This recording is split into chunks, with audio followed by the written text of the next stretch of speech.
இங்க இந்த பொண்ணு காலேஜ்ல சஸ்பெண்ட் ஆயிட்டு ஊர்ல இருக்கவங்க அத்தையை பாக்குறதுக்காக வந்திருக்கா. கதவு தட்டினா அங்க ஒரு ஆள் வராரு. பார்த்தா அவங்க அத்தை பக்கத்து வீட்டுல இருக்காங்க. மாறி வந்துட்டேன்னு சொன்னவனா ஒரு மூஞ்சிலே கதவை சத்திட்டு உள்ள போயிடுறாரு. இவங்களும் அத்தைட்டு பேசிட்டு இருக்கும் போது யார் அந்த பையன் கேட்டா அந்த பையன் தனியா தான் இருக்கான் அப்படின்னு சொல்லி.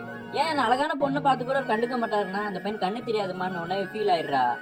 அடுத்த நாள் அவர்கிட்ட பேசலாம்னு ட்ரை பண்றா. அப்பயும் அவர் மூஞ்சி கொடுத்து பேச மாட்டாரு. இவர் வீட்டுக்கு ஒருத்தன் சாப்பாடு எடுத்துட்டு வரான். நான் அவருக்கு சாப்பாடு கொடுக்குறேன், நான் அவர் கட்டிக்கு போற பொண்ணுதான்னு சொல்லிட்டு டிஃபன் பாக்ஸை பிடிங்கிட்டு அவங்க வீட்டுக்குள்ள பூந்துடுறா அவருக்கே தெரியாம. உள்ள போயிட்டு பார்த்தா அவர் நிறைய பெயிண்டிங் வரைஞ்சிருக்காரு. எல்லாமே கருப்பு கலர்ல இருக்கு. அப்போ ஒரு பொருளை கீழே தட்டி விட்டவொன்னா அவர் கையை பிடிச்சி ஒழுங்கா வீட்டு விட்டு வெளியே போட்டு சொல்லி இழுத்துட்டு போறாரு. இவர் வேணே வந்து செவத்துல இடிச்சிட்டு என் கையை நீங்க உடைச்சிட்டீங்க அப்படின்னு சொல்லிட்டு அங்கிட்டு போயிடுறா. இவரும் ஃபீல் பண்றாரு அந்த பொண்ணை இப்படி பண்ணிட்டமேன்னு சொல்லி.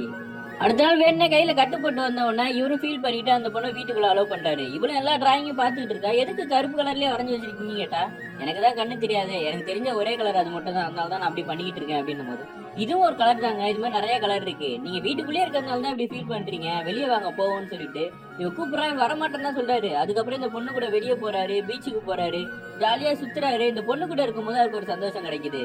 இந்த பொண்ணுக்கு 10 நாள் சஸ்பென்ஷன் முடிஞ்சு ஊருக்கு போக வேண்டிய நேரம் வந்துச்சு. இவர்கிட்ட சொல்லும் போது இவர் ரொம்ப ஃபீல் பண்றாரு. அடுத்த நாள் இவர் கிளம்பிட்டு இவர்கிட்ட சொல்லலான்னு போய் கதவை தட்டினா அவர் ரொம்ப நேரம் வரவே இல்லை. கொஞ்ச நேரம் கழிச்சு கதவை திறந்து அவரே வெளில வராரு. அவர் உடம்பு ஃபுல்லா கலர் பெயிண்டா இருக்கு. என்னன்னு பார்த்தா இவ்வளவு நேரம் கருப்பு மட்டுமே பார்த்துட்டு இருந்தாரு. இந்த பொண்ணு கூட சேர்ந்ததுக்கு அப்புறம் எல்லா கலரையும் பார்க்க ஆரம்பிச்சிருக்காரு. இப்ப உள்ள போய் பார்த்தா இந்த பொண்ணு கூட சேர்ந்து நடக்கிற மாதிரி ஒரு கலர்ஃபுல்லா ஒரு பெயிண்டிங் வரைஞ்சிருக்காரு. இதை பார்த்த உடனே அந்த பொண்ணு ரொம்ப